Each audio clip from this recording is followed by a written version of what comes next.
إن الحمد لله نحمده ونستعينه ونستغفره ونعوذ بالله من شرور أنفسنا ومن سيئات أعمالنا من يهده الله فلا مضل له ومن يضلل فلا هادي له وأشهد أن لا إله إلا الله وحده لا شريك له وأشهد أن محمدا عبده ورسوله صلى الله عليه وعلى آله وصحبه وسلم تسليما كثيرا أما بعد يا أيها الذين آمنوا اتقوا الله وقولوا قولا سديدا يصلح لكم أعمالكم ويغفر لكم ذنوبكم ومن يطع الله ورسوله فقد فاز فوزا عظيما وقال صلى الله عليه وسلم كل أمتي يدخلون الجنة إلا من أبى قالوا ومن يأبى يا رسول الله قال من أطاعني دخل الجنة ومن عصاني دخل النار. Me emrin e Allahut të gjithë mëshirshmit, mëshiruesit, Allahun Zotin e vetëm të vërtetë falenderojmë, vetëm prej tij ndihmë dhe falje dhe mëshirë kërkojmë. Allahut i lutemi që të na ruaj prej skeqjes, e cila nuk është gjë tjetër vetëm se pasojë e veteve, e veprave, e fjalëve, e sjelljeve tona. Cilin do që i madhi Zot Allahu e udhëzon në udhë të drejtë, s'ka kush ta humbi dhe devijoj dhe hutoj. Dhe cili do që ka humbur dhe devijuar dhe është hutuar, nuk mund ta udhëzoj te e drejta dhe e vërteta as kush tjetër përveç Allahut xhella xhelalu. Dëshmoj dhe deklaroj se nuk ka Zot të vërtetë, Zot që meriton të quhet Zot, e të njihet si Zot, e të adhurohet si Zot përveç Allahut. Ai është një i vetëm, pa shok, pa ndihmues, pa ortak, absolut, në gjithë shka, i pa imagjinueshëm nga mendjet njerëzore, sido që të mendohet, nuk është ashtu siç dëshiron njeriu ta mendojë. Është i pa imagjinueshëm, Zoti. Për këtë arsye është Zot. Dëshmoj dhe deklaroj se Muhamedi ishte njeri, nuk kishte asnjë atribut, asnjë veti hyjnore. Dhe i dërguar i Zotit njëkohësisht vula e profetëve dhe e profecisë. Domethënë, mbas tij më nuk do të ketë profet dhe pejgamber. Zoti e solli në tokë: "O ma arsalnake illa rahmatan lil alamin." Të dërguam ty o Muhammed në këtë botë për të qenë mëshirim i mëshirës së Zotit për gjithë krijesat, për gjithë botrat. Pra ardhja e profetit Muhammed a.s. nuk ka qenë mëshirë vetëm për muslimanët, por edhe për jo muslimanët, por edhe për kafshët, dhe për gjithë shka. Feja që i solli nga Zoti ishte ilaç dhe melhem dhe mëshirë për gjithë shka që ekziston në jetën e kësaj bote, kështu që mos u çudit kur në Islam gjen tema që trajtojnë ambientin. Mos u çudit kur në Islam gjen tema që trajtojnë kafshët. Mos u çudit kur në Islam gjen tema të cilat trajtojnë se si duhet të jetë njeriu në familje, se si duhet të jetë njeriu me komshiun, se si duhet të jetë njeriu në punë, pasi Islami erdhi me këtë mision për të rregulluar jetën e kësaj bote. Jo vetëm për të fituar xhenetin në botë tjetër, por edhe këtu me jetu mirë. Për këtë arsye unë habitem ndonjëherë me disa njerëz që edhe janë besimtar, edhe janë musliman, edhe kanë ankth apo panik, them o vlla, po mirë më burri dhe aut. A e ke lexuar në Kur'an që Zoti thotë s'ndodh asgjë në qiej dhe në tokë pa e shkruajt Zoti, pa e thënë Zoti. Frika dhe ankthi jot nuk e largon, nuk e përshpejton, nuk e vonon. Për çfarë duhet mu trem njeriu? Për çfarë duhet ketë ankth? Për çfarë duhet ketë panik? Për çfarë më bë falu më burr? Lutju Zotit. Thuaj Allahu, Zoti më ka me siklet, më largo këtë siklet. Bëj dush me ujë të ftohtë. Fal 2 rekat namaz. S'm ka ik fal edhe 2 tjera. S'm ka ik edhe 2 tjera. Falu. Kur ta shohë shejtani se ti po lidhesh me Zotin, po komunikon me Zotin, po flet me Zotin, po i kërkon mbrojtje e Zotit, do të largohet. Shejtani ya'idukumul faqr. Shejtani ju trem. Shejtani ju kujton varfërinë. Shejtani ju çon të mendoni se si do të jetë jeta, po çfarë do të bëj? Leja më vëlla Zotit punën. Të bëj atë që duhet të bësh ti. Të tjerat leja Zotit. Mbështetju Zotit. Dorëzoju Zotit. Për këtë arsye ne themi gjithmonë që Islami nuk ka ardhur vetëm për të rregulluar botën tjetër të njerëzit, por edhe këtë botë. Sa më i mirë të jetë njeriu dhe i lidhur me Zotin dhe me besimin e tij, aq më i qetë, aq më i mbar, aq më rehat është kur i thon. Ne sot me shpresën e Zotit do të ndalemi tek një ajet kuranor i cili në Kur'an përsëritet 13 ose 14 herë. Gjë që tregon se ka një rëndësi të veçantë dhe do ta shohim pse. Është pikërisht ai ajeti në surën Al-Anfal që ne kemi lexuar, tha Zoti: "Wa atiu Allaha wa rasulahu in kuntum mu'minin." Binduni Zotit dhe dërguarit të tij, Muhamedit alayhis salam, nëse jeni besimtar të vërtet. Nëse jeni besimtar të vërtet, pra një nga shenjat që tregon besimin dhe devocionin e njeriu është raporti i tij me bindjen dhe respektin ndaj Zotit dhe porosive të Zotit, në raport me bindjen dhe respektin e tij ndaj profetit dhe porosive të profetit alayhi salatu wassalam. Po pse kjo? Ka dy përgjigje. Përgjigja e muslimanit, përderisa jam musliman Allah, duhet me u bind se ka thonë Zoti, se duhet me u bind, edhe përderisa jam musliman duhet me u bind. Okej, kjo është përgjigja e parë, dhe ajo kaq kërkohet prej nesh. Po ka një përgjigje të dytë, o vëllezër. Ne në jetën tonë përballemi me 4 kategori. Me ata që s'na duan, po s'kan ç'na bëjnë. Ne përballemi në jetë me 4 kategori. Me ata që s'na duan, po s'kan ç'na bëjnë. Me ata që s'na duan, po kanë ç'na bëjnë. Na e din problematikat tona dhe aty na godasin pikat e dobta. Me ata që na duan, po s'kan ç'bëjnë. S'ndihmojnë dot, dikush më të dojë shumë, po s'ndihmon dot. Dhe me ata që na duan, po kanë ç'bëjnë për ne. Allahu dhe i dërguari i tij është kjo kategoria e fundit, që na do dhe ka çfarë të bëjë për ne. Që na do dhe na tregon se çfarë është e mira për ne. Për këtë arsye tha Zoti në Kur'an: "O ju që keni besuar, përgjigjuni Zotit dhe të dërguarit, sepse po ju ftojnë aty ku jetohet mirë, aty ku lumturohet, aty ku jeton zemra, aty ku kënaqet shpirti." Gjë do të thënë, në çdo gjë që ka thënë Zoti, dije se aty ka një mirësi të madhe. Në çdo gjë që ka thënë profeti alayhis salam, aty ka një mirësi të madhe. Sepse Zoti më të do të mirën. Dhe e din se çfarë është më e mira për ty.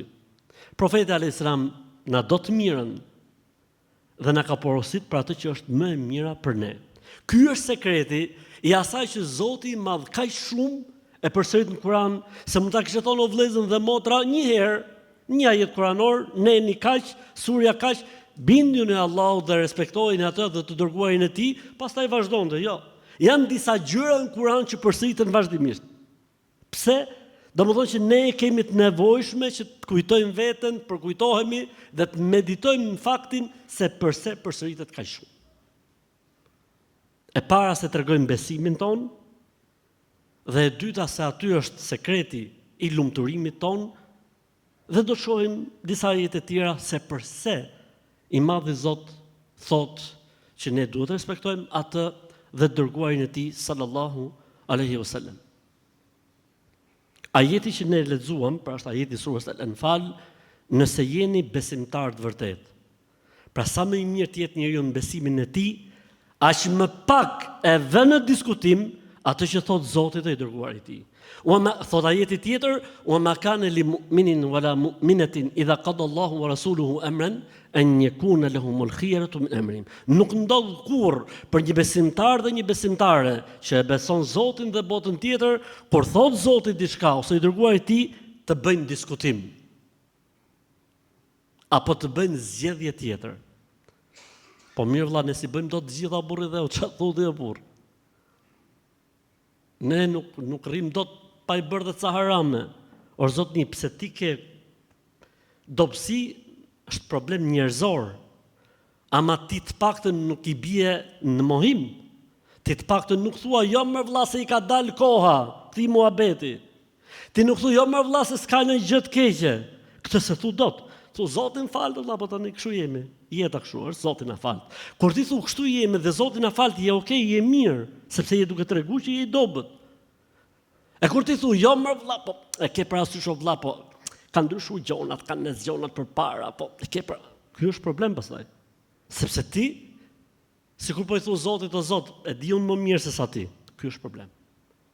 Ama kur njeriu gabon, kur njeriu mëkaton, kur njeriu ja fut kot ka herë, është normale sepse jemi njerëz.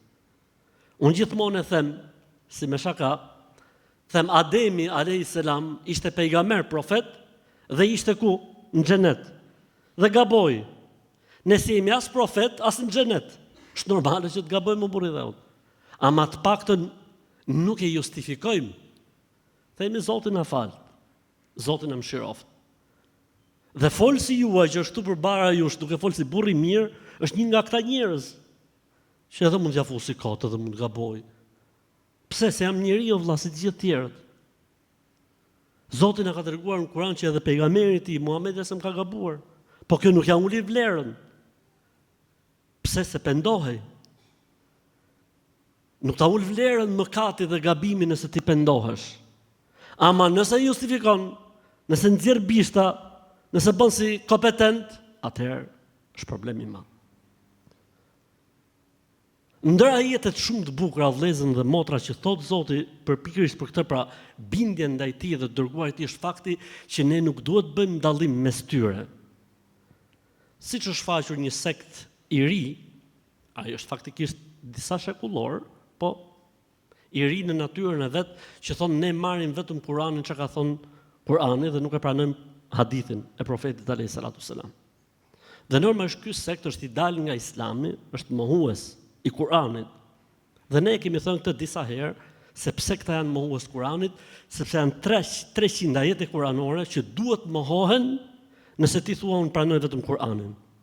Pra e ke mohuar Kur'anin 300 herë, nëse thua unë pranoj vetëm Kur'anin. Po kjo është temë që ne nuk do të ndalemi në të. Pra ne kemi Zotin çka ka thënë nëpërmjet Kur'anit dhe hadithet e profetit Alsam, të cilat kanë komentuar dhe interpretuar Kur'anin. Në një nga ajetet që lexohet çdo xhuma është fjala jon kur themi cili do që i bindet Allahut dhe dërguarit të tij ka fituar lumturinë e kësaj bote dhe lumturinë e botës tjetër. Ndër ajetet e bukura që flasin për këtë temë, fjala e Zotit, bindjen e Allahut dhe dërguarit të tij se do të fitoni mëshirën e tij. A do të jesh i mëshiruar nga Zoti? Mundohu të jesh sa më korrekt. Ose ajeti tjetër ku thot Zoti i Madh që të gjeni udhëzim. Pra sa më shumë të rish korrekt, aq më shumë do t'japi Zoti dritë dhe udhëzim në jetë. Ose ajeti tjetër ku thot Zoti, nëse me të vërtetë doni Allahun dhe dërguarin e tij, atëherë ndiqni porosit që jep Zoti dhe i dërguari i tij sallallahu alajhi wasallam. Sa atëherë do t'ju doj Allahu e do t'u afali gjunahet. Ose ajeti tjetër kuranor ku thot Zoti, nëse i bindeni Allahut pra dhe dërguarit të tij sallallahu alajhi wasallam, Zoti do të largojë për ju dënimin. S'u dënon Zoti. Ose ajeti tjetër ku thot Zoti, do ju falen gjunahet. Dhe kështu i madhi Zot, Allahu xhelle xhelalu do ta ngjizë tek ne faktin që siç e thanë surën El-Hujurat, ja ayyuhalladhina amanu la tuqaddimu bayna yaday Allahi wa rasuli. O ju që keni besuar para Zotit dhe dërguarit të tij, mos veni askënd. Po prindi nona baba mbas Zotit. Vjen prindi nona baba kështu me radhë. Zoti është i parë. Se nonën dhe babën e ka bërë Zoti, e ka sjell Zoti. Nuk janë ata që kanë bërë Zotin, është Zoti ai që i ka bërë ata. Dhe ta ka bërë obligim Zotit, thotë, mas meje vjen kush? baba dhe nona. Familja kështu me radhë.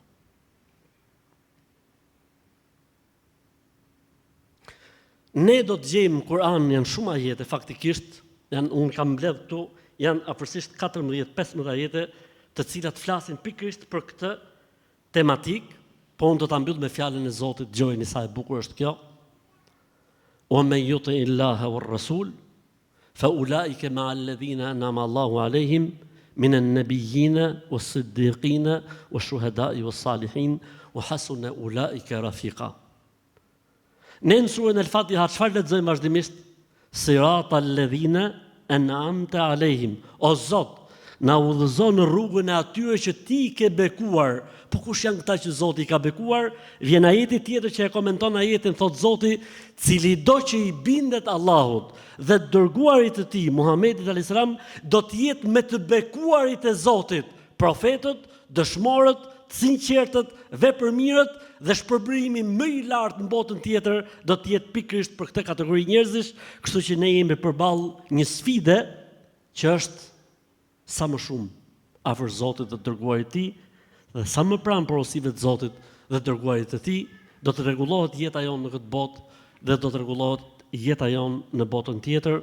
Kë nuk duhet ndjekim. Mirë, morëm vesh se kë duhet ndjekim dhe kë duhet pasojmë. Kës duhet ndjekim. Le të shohim se çfarë na thot Zoti në Kur'an. 4 kategori nuk duhet i ndjekim vëllezër dhe motra, sipas Kur'anit. 1. Shejtani i mallkuar. Nuk duhet ndjek, nuk duhet pasuar. Edhe pse reklamat i ka të forta, edhe pse punëtorët i ka kudo. Nëse është thirrje që vjen prej tij, largoju. Po ku ta marrin vesh ne? Ta ka sjell Zoti peshoren. Laboratorin ta ka sjell. Çfarë thot Zoti, çfarë thot profeti alayhis salam? Nëse bie ndesh, do të thotë se është thirrje e djallit ose e ushtarëve të tij. 2. Thot Zoti, wa in tuti akthara men fil ardi yudilluka an sabilillah. Shumica nuk është argument se është e drejta dhe e vërteta. Nuk është argument. Njerëzit njihen nëpërmjet të vërtetës, nuk njihet e vërteta prej njerëzve. Shumica të humbin dhe të devijojnë nga rruga e Zotit, thot ajeti kuranor që unë sapo citova. Kategoria e tretë që përmendet në Kur'an, thot Zoti, mos ju bind qafirave dhe munafikëve. Pra me kuptimin kur bie ndesh me parimet, me normat e tua. Se ti mund të kesh një punë të kësaj bote me një jo besimtar, çfarë lidhje ka ajo punë? Me një munafik, është munafik për vete.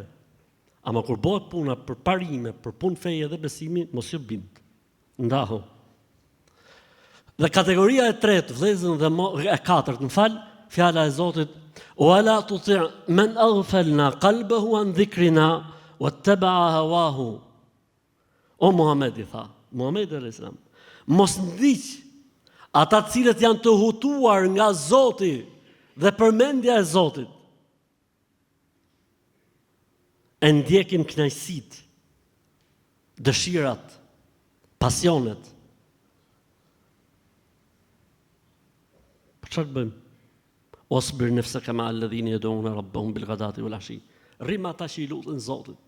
Rrim ata që adhurojnë Zotin, kaq. Nuk ka një filozofi të madhe. Po unë kam interesa të kësaj bote, punëve të mia nuk ka asnjë problemi. Pejgamberi alayhis salam ka bashkëpunuar dhe ka nejt me njerëz që nuk ishin islam. Madje edhe armiqtë e tij kur ka pas interes. Po kjo nuk do të thotë që me qenë indikuar duke ruajtur parimet që ne gëzojmë. Lut Zotin e Madh që na bëj për aty në njerëzve që ecin te porositë e tij dhe porositë e profetit alayhi salatu wasalam. Pejgamberi alayhis salam ka thënë: gjithsecili prej pasuesve të mi ose çdo njeri prej pasuesve të mi do të jetë në parajs, në xhenet. Përveç sa atij që nuk do. Tha në pejgamberi i Zotit, kush nuk e don parajsën? Tha, kush më ndjek mua e do parajsën. E kush më kundërshton mua nuk e do parajsën. Zoti na bof për atyne që e duan parajsën dhe jetojnë sipas normave të parajsës në jetën e kësaj bote.